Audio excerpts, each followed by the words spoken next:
haddii aad ku cusub tahay channelka Somali Universe fadlan subscribe dheh rukumana batanka notification-ka si ay ku soo gaaraan fiidiyoyada ugu dambeeyay aan soo upload kareyno mahadsanid.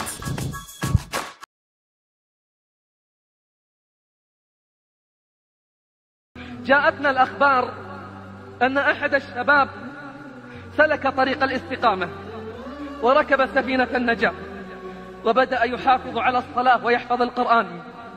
بدأ يتذكر أصحابا له لا زالوا يغرقون في لجج المعاصي والآثام.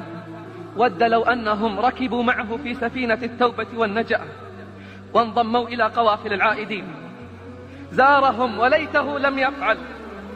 وهذه نصيحة لكل تائب وجديد في طريق الاستقامة: لا تذهب لأصحاب الماضي وحيدا، خذ معك من يعينك على دعوتهم، لأن الكثرة تغلب الشجاعة.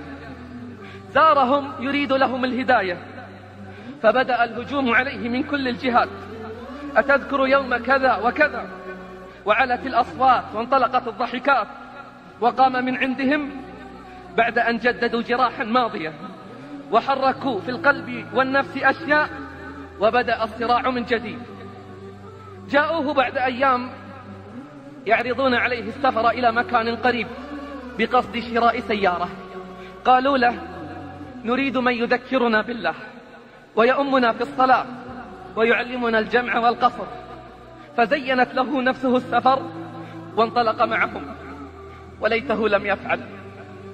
هناك حيث يعصى الله استأجروا شقة مفروشة وتركوه فيها، وذهبوا وهم يخططون كيف يعيدونه إلى شواطئ الضياع مرة ثانية. أمضوا ليلتهم في سهرة ليلية بين خمر وغناء، وهو هناك ينتظرهم.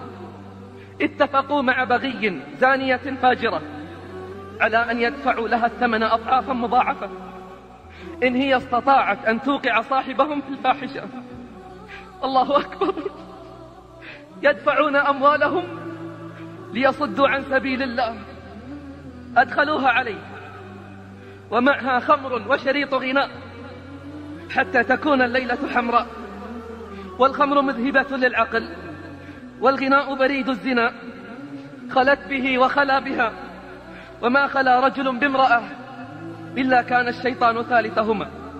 ولا زالت به حتى سقته كأسا من خمر، ثم ثانية، ثم ثالثة، ثم وقع المحظور وانهدم في لحظات.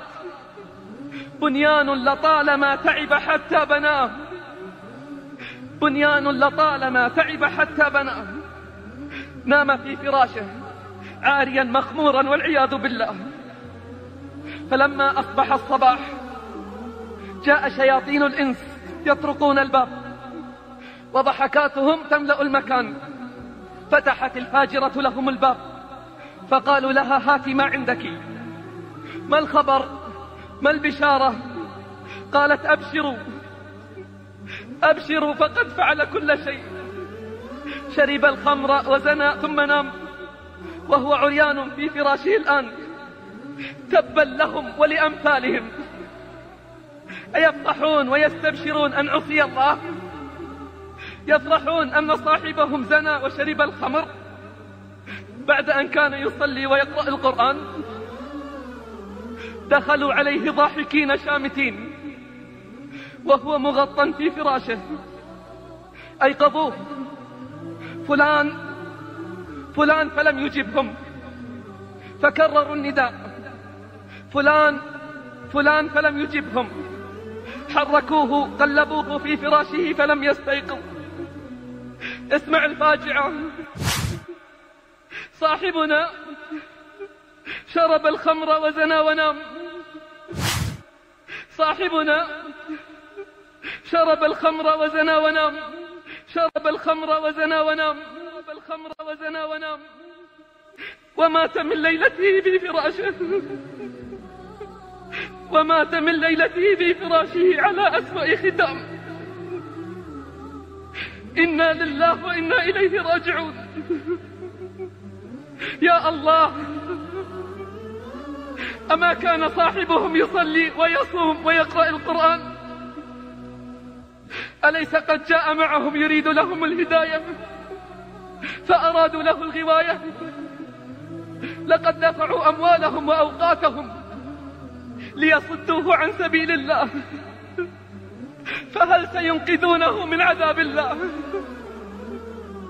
أي أصحاب هؤلاء؟ وصدق الله حين قال: ويوم يعض الظالم على يديه يقول يا ليتني اتخذت مع الرسول سبيلا، يا ويلتى ليتني لم أتخذ فلانا خليلا، لقد أضلني عن الذكر بعد إذ جاءني، وكان الشيطان للإنسان خذولا. فلا تصحب أخا الفسق وإياك وإياه،